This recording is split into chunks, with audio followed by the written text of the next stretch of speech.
Terrence Ivy, Ralph Black, Belinda Wilson, Gary Turner. 93 was absolutely just a disaster. Philip Lee. Frustration. It was a violent time. Fear. We had 129. 129 murders, which was the all-time record. Sadness. They went through the bedroom and shot straight through and hit her in the head. I went to a number of families' homes when a child was killed. Working murders every day. Every day. Every day. Things had changed forever.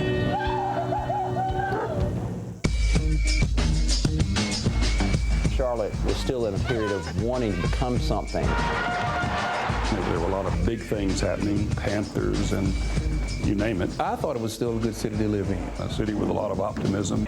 You should be somewhere in the woods between Oneida. Charlotte was beginning to lose its sense of innocence, I think. Crack just had hit the market. People wouldn't come uptown in the evening because they worried about crime. We would work sometimes 2 murders, 3 murders in a day. You go, go, go. I was quite aware of this rise. What are we going to do about it? How can we get the most dangerous people off the streets? We were looking for any answer we could find. We had small kids being killed. I went to a home one night over near Johnson C. Smith University for a little 6-year-old child who was killed in crossfire. We had a van, which was a blue police van, and these guys on Katona Avenue who were selling drugs saw the van, shot into the van, but it wasn't the police van. He was shooting at the police. Is he crazy? And I killed somebody's little kid. And this lady was in the van with her daughter. She was sitting in her mother's lap. They shot in the van and killed her. It was just out of control. Talking to some of the neighbors who live around here, in a word, they're scared. We go down to the end of the street. They would know we were recording them.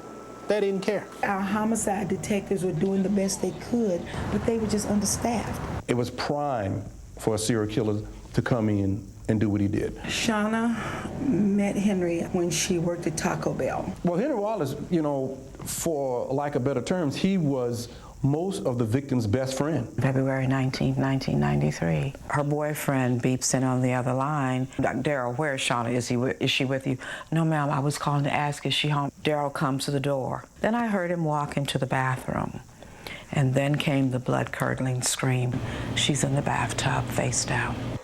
During the time of Henry Wallace's reign, we had 322 murders.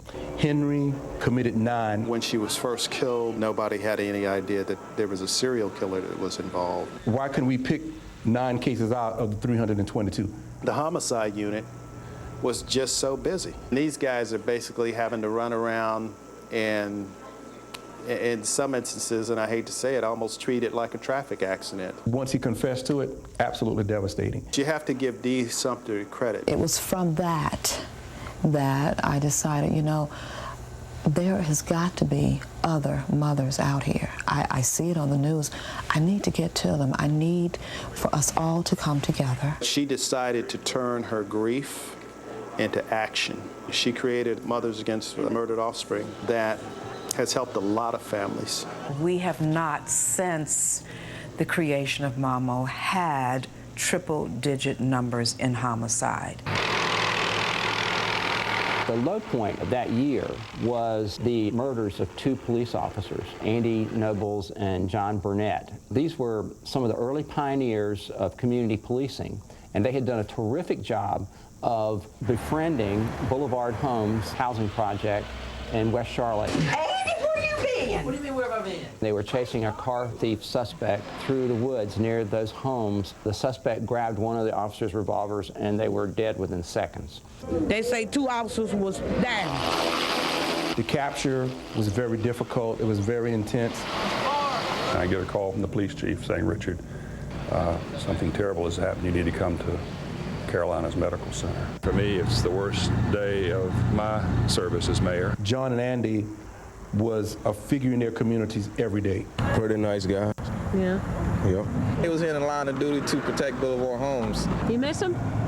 Yeah, I miss him. It was one of the things that helped to galvanize the sentiment to really do something about a lot of this serious crime that was going on. I think we found that community policing is a smart policy. Community policing to me is getting out the car, talking to the people, knowing who's in the neighborhood. Physically being there on bikes, walking beats. It's all about being proactive instead of reactive.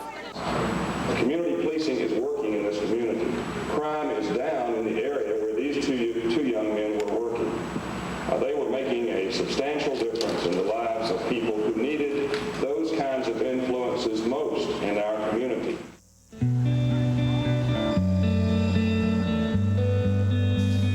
We're safer today.